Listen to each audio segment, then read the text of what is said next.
Antes de ser considerado o álbum de estreia mais vendido de todos os tempos, Appetite for Destruction era um perigo real para a própria existência do Guns N' Roses e quase foi completamente varrido para debaixo do tapete pela indústria musical. Imagine 5 caras vivendo no limite absoluto da miséria, dividindo um cubículo imundo em Los Angeles, cercados por excessos, caos e uma violência urbana que moldava cada linha de suas composições.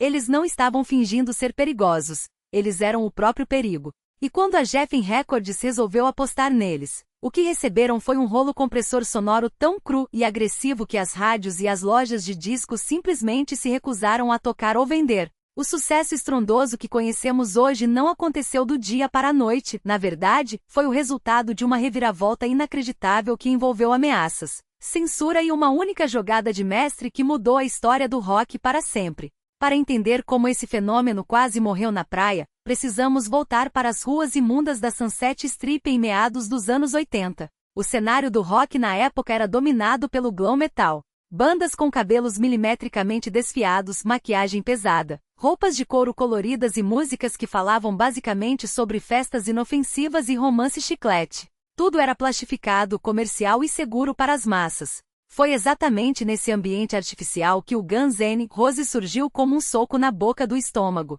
Axl Rose, Slash, Izzy Stradlin, Duff McKagan e Steven Adler não tinham dinheiro para spray de cabelo e muito menos para roupas caras. Eles usavam o que encontravam, cheiravam a suor e bebida barata, e traziam uma sonoridade que misturava o peso do hard rock dos anos 70 com a urgência e a fúria cega do punk rock. Quando eles assinaram com a Geffen, o produtor Mike Clean foi o único que conseguiu capturar aquela energia destrutiva sem limar as arestas que tornavam a banda única. O processo de gravação foi uma extensão da vida caótica deles. Não havia espaço para frescuras tecnológicas ou correções digitais. Era a banda tocando junta, sangrando nos instrumentos, com Axl Rose despejando uma fúria vocal que parecia vir do fundo do inferno. O resultado foi um disco que não tinha nenhuma música ruim, um verdadeiro manifesto de sobrevivência urbana. Mas a indústria musical não estava preparada para a verdade nua e crua daquelas letras. Assim que Appetite for Destruction foi lançado, em julho de 1987, o mundo respondeu com um silêncio ensurdecedor. O álbum vendeu ridículas 200.000 cópias nos primeiros meses, um fracasso retumbante para os padrões da época. O principal motivo de cara foi a capa original. A arte trazia uma ilustração controversa baseada em uma pintura que mostrava um predador robótico prestes a atacar uma vítima de abuso. As grandes redes de lojas de discos dos Estados Unidos simplesmente se recusaram a colocar o álbum nas prateleiras. A banda foi forçada a recuar e mudar a identidade visual, adotando a famosa imagem da cruz com os crânios de cada integrante. Mas mesmo com a nova capa, o boicote continuou. As rádios de rock se recusavam a tocar músicas como Welcome to the Jungle porque achavam a sonoridade agressiva demais para os ouvintes acostumados com o pop rock, açucarado das paradas de sucesso. A MTV, que na época era a maior força de divulgação musical do planeta, também fechou as portas para o Guns N' Roses. O canal considerava o visual e a atitude da banda perigosos demais para a audiência jovem.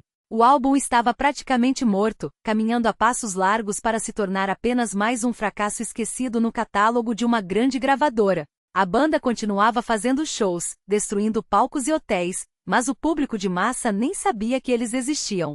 Foi aí que entrou em cena David Geffen, o dono da gravadora, que decidiu jogar sua última carta em uma jogada de pura insistência e influência pessoal. Geffen ligou diretamente para os executivos da MTV e implorou por um voto de confiança. Ele pediu que o videoclipe de Welcome to the Jungle fosse exibido apenas uma vez, na madrugada de um domingo para uma segunda-feira, um dos horários de menor audiência do canal. Os executivos aceitaram o favor. O que ninguém esperava era o poder do público jovem daquela geração. Quando o clipe foi ao ar, mostrando a Axl Rose descendo de um ônibus com uma fita na cabeça e um pedaço de pau na mão, descobrindo o inferno da cidade grande, a mente dos adolescentes explodiu. O telefone da MTV simplesmente não parava de tocar. Milhares de pessoas ligavam desesperadamente exigindo que o clipe passasse de novo. Em questão de dias, Welcome to the Jungle se tornou o vídeo mais pedido da emissora, forçando as rádios de todo o país a finalmente tocarem a música. A partir daquele momento, a represa que segurava o Guns N' Roses rompeu. O público descobriu que o rock não precisava ser plástico e performático, ele podia ser real, perigoso e visceral. Mas o verdadeiro teste de fogo para transformar o álbum em uma lenda mundial veio com o lançamento do segundo single. Sweet Child O Mini nasceu de um riff de guitarra que Slash fazia como uma brincadeira, um exercício de aquecimento que ele achava bobo e circense. Izzy Stradlin começou a acompanhar o riff com os acordes base, Duff entrou com a linha de baixo marcante e a XL Rose, escrevendo um poema para sua namorada da época, transformou aquela melodia em uma das maiores obras-primas da história da música. Ironicamente, a música que o guitarrista menos levava a sério se tornou o hino definitivo da banda, alcançando o topo das paradas globais e mostrando que aqueles garotos durões de Los Angeles também sabiam ser profundamente melódicos e poéticos sem perder a identidade. O sucesso gigantesco de Sweet Child O Mini abriu caminho para Paradise City, outra composição monumental que equilibrava perfeitamente o peso das guitarras com um refrão feito para ser cantado em estádios lotados por dezenas de milhares de pessoas. Appetite for Destruction começou uma escalada impressionante nas paradas, chegando ao primeiro lugar da Billboard mais de um ano após o seu lançamento original. O disco que quase foi ignorado, que foi censurado, banido e rejeitado pelas mídias tradicionais, acabou se tornando a trilha sonora de uma era inteira, vendendo mais de 30 milhões de cópias ao redor do mundo. O Guns N' Roses provou que a autenticidade e a crueza artística podem quebrar qualquer barreira imposta pelo mercado. Eles não mudaram o seu som para se adaptar ao que estava fazendo sucesso, eles forçaram o mundo inteiro a se adaptar ao som deles.